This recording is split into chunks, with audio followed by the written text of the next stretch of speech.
I'm a Muslim, y'all. Alhamdulillah. It's been over a month. I'm gonna be honest with you guys. It's been over a month that I did my Shahada. I've been low key, been reading, been learning, been researching, and just going through the journey by myself for a little bit, just because I feel like a lot of people are against this. A lot of people have preconceived notions, just like I did. Which, I mean, it is what it is. It's the world we live in. The media controls everything. But with this video, guys, I want to tell you what led me to Islam. I want to tell you why I chose it. I want to tell you what did I think before and what do I think now that I am a Muslim. And yeah, I'll tell you guys about a podcast that I'm about to make too, which I'm gonna be honest, I don't think it's for everyone because it's gonna be about Islam. It's gonna be raw, it's gonna be uncut. It's going to be something that not everyone will vibe with because I'm not filtering myself, and the two brothers that I'm making this podcast with, we are not filtering ourselves. So like I said, not for everyone, but if you're down for that, you'll hear about it towards the end of the video. All right, now, before I even get into the video course that I have, the ebook that I have, I'm running it for free for the next 3 days. So if you haven't gotten it, now's a chance. Click the links in the description box down below. Make sure for the ebook on Amazon, change the .com to whatever it is in your region. So like if you're in India, I believe it's .in. So you would change it to that. And if it doesn't work, just email me. I'll put my email in the description as well. Just email me. I'll send you the PDF. All right, but download them, use them to better your lives, better yourselves, and leave me some feedback. Leave me some love. I do appreciate it. Without a doubt, y'all. Without a doubt. All right, but with that being said, why did I choose Islam? Or more importantly, what led me to Islam? All right, so a little backstory. I was born into Catholicism, not like 100% practicing Catholicism, but Catholicism nonetheless. My mom was Catholic, my grandma was Catholic.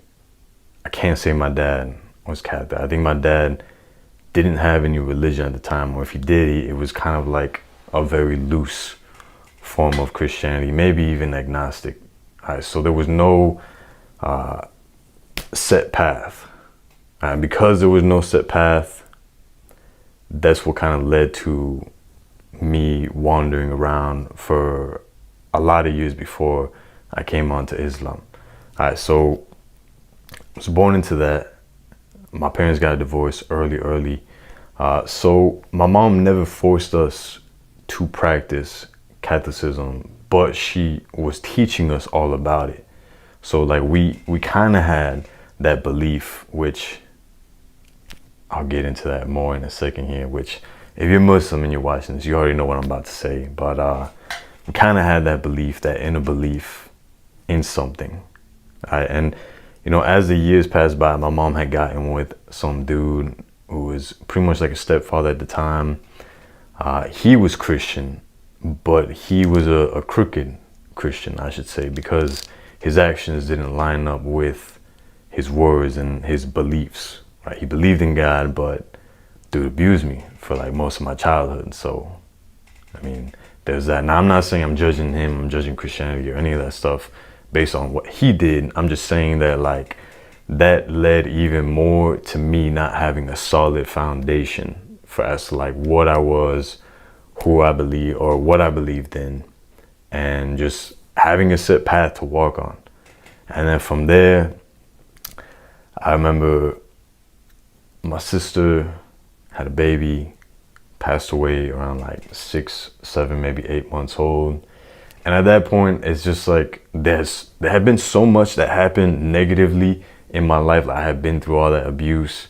I was just having such a hard time. Then that happened with my sister that it's like I just questioned. I questioned God. I questioned there even being a God. I was like, you know what, there's no way that there's a God if something like this happens, if I'm going through something like this, if other people are suffering and going through all these things. So I became atheist for, I want to say, maybe like 3-4 years.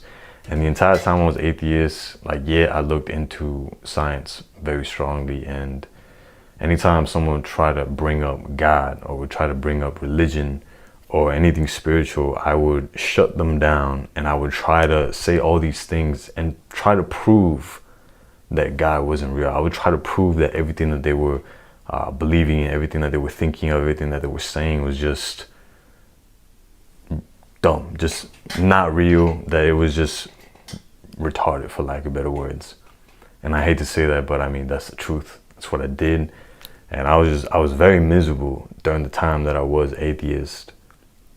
And I remember there were bits and pieces or bits and parts where I was with this girl and she was Christian, so she would always bring me to church. But it's like, I never vibed with it. I never really vibed with it.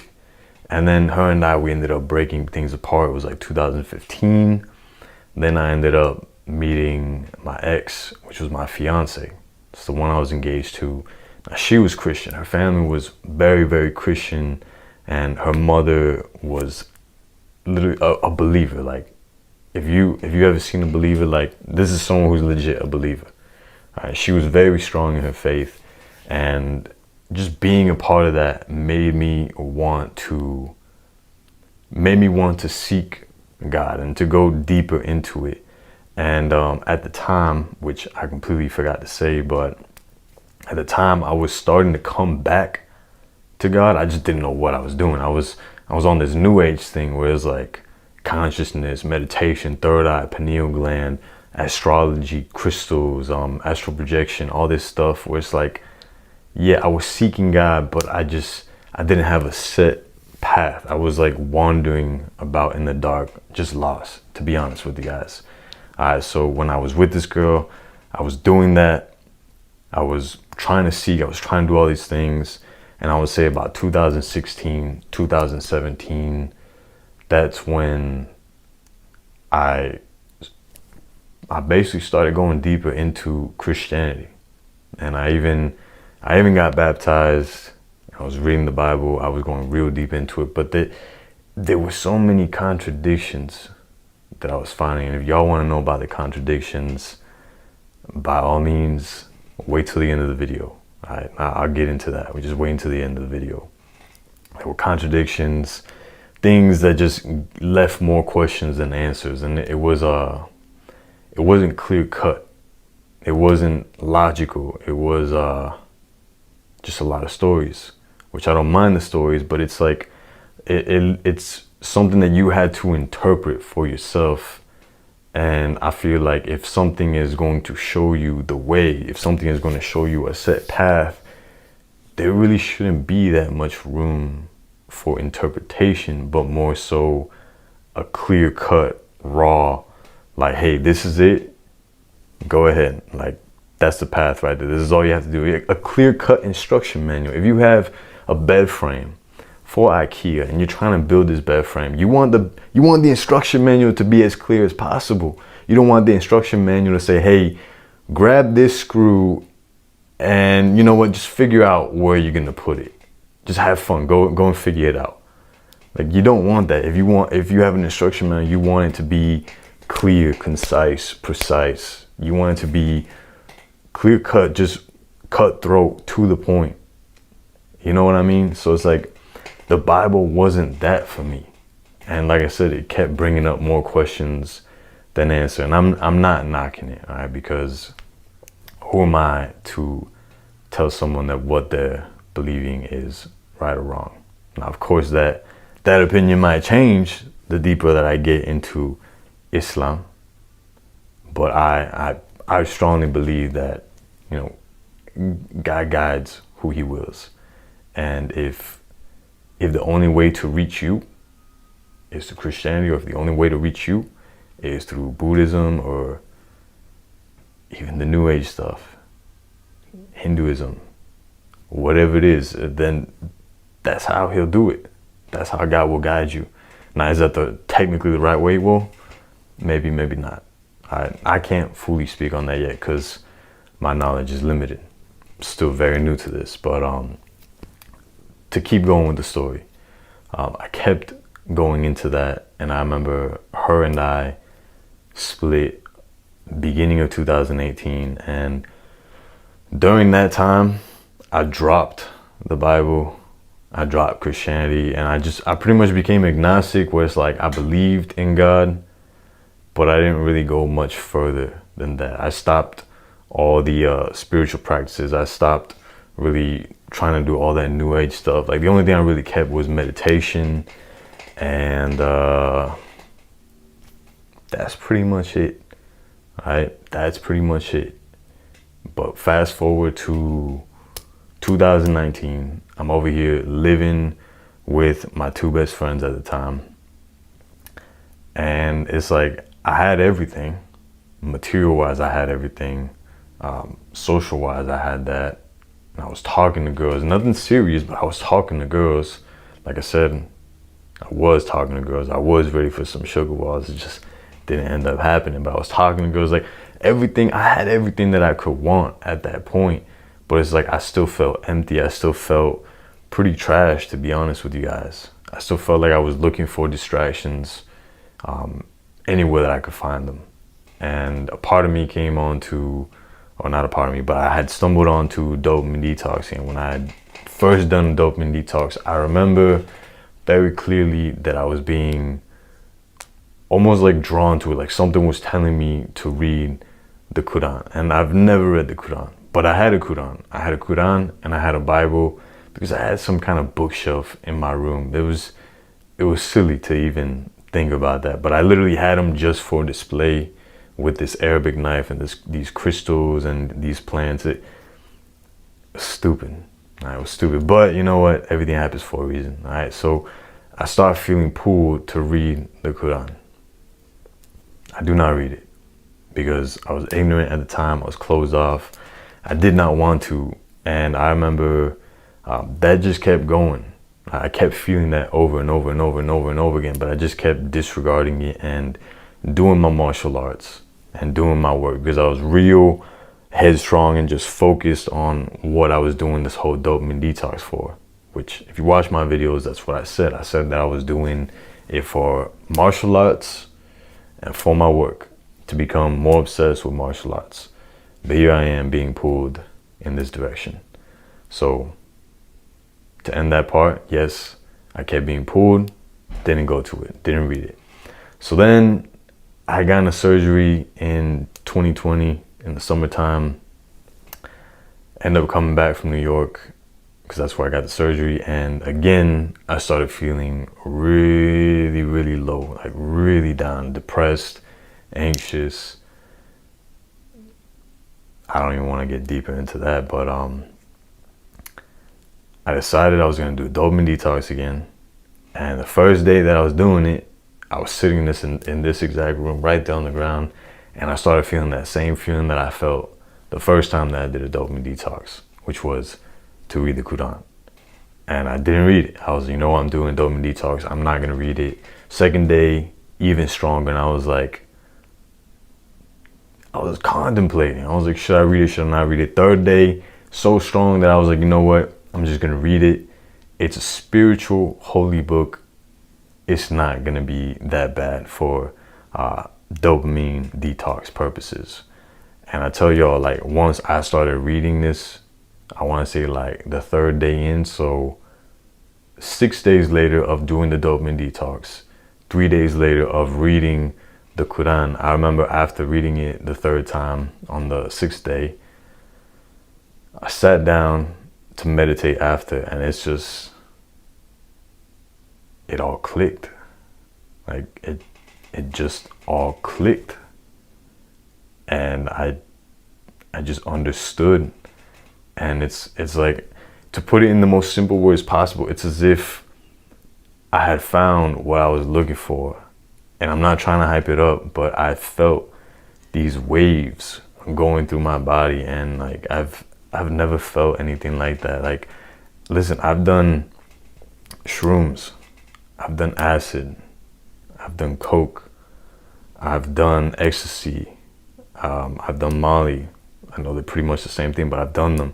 I've done alcohol, I've done weed, I've done so many things in my life, and nothing has ever made me feel what I felt in that exact moment when I had these waves rushing through my body. And I'm not gonna sit here and say, hey, yeah, you're gonna feel the same thing once you stumble onto the truth, or once you find the path. But it's like, for me, I can only speak for me. I can only speak for myself. And that's what led me to Islam. That's why I chose Islam. That's why I accepted Islam.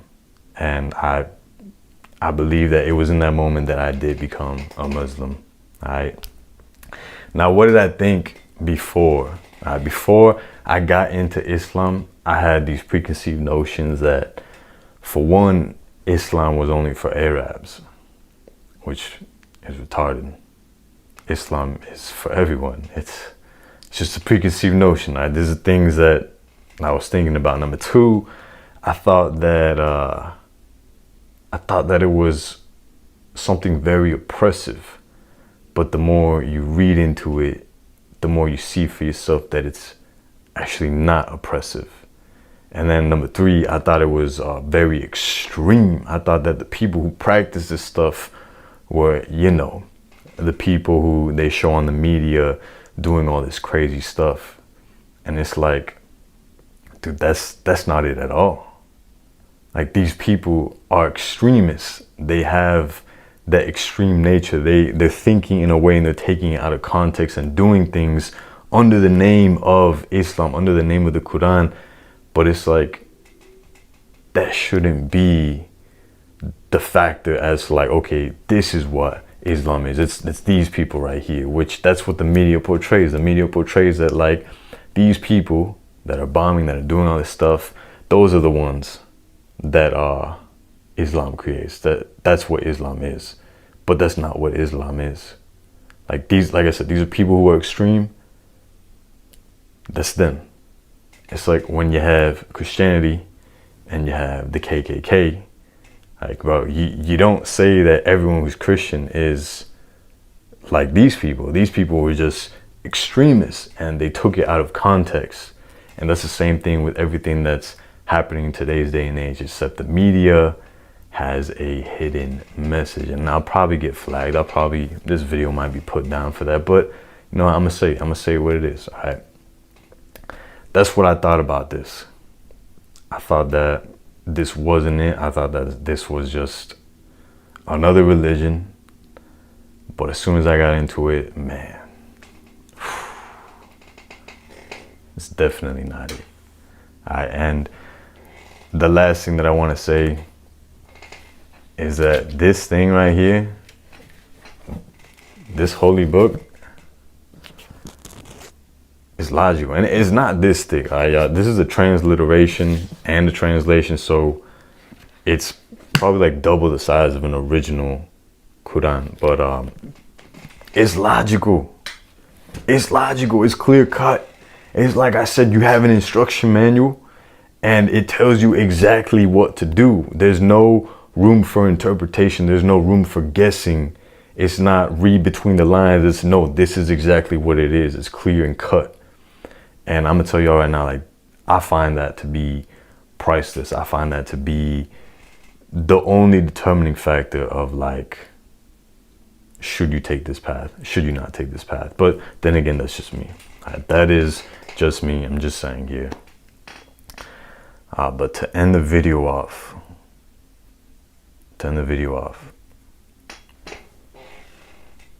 if you have watched this far, you're either one, a Muslim, or two, you generally like the content that I put out, and you actually want to hear what I have to say. So either the two, if you've made it this far, then what I'm doing with two of my brothers, they're not blood brothers, but they are brothers in faith. We're making a podcast all about Islam. We're gonna be talking about all the details. We're going to be going in depth, like why Islam logically, We're going to be talking about haram, halal. We're going to be going in depth as to like why things are haram, because like that's something that I didn't understand from a non-Muslim point of view. When I wasn't a believer, I didn't understand why there were these things that were haram, like music, for instance. Why is music haram? We're going to get into that into the podcast, right? But again, it's a very clear cut and raw podcast. There's no filtering. We're just talking straight up. We're recording our conversations and we're putting them up there. All right, so if that's something that you're interested in, stay tuned. I will be announcing it throughout the next few weeks. I'll be announcing little things here and there, and then I want to say in like 2-3 weeks, that's when the actual channel is going to drop, and we're going to have it on iTunes, Spotify, I believe, just all the platforms, because we're going to have the visual and we're also going to have the audio as well. So if that's something you're interested in, like I said, just stay tuned for it. It's coming. It is coming. But with that being said, enjoy the rest of your day, and I hope the video might have helped, at least in one way, shape, or form. But enjoy the rest of your day, and remember that the time is now.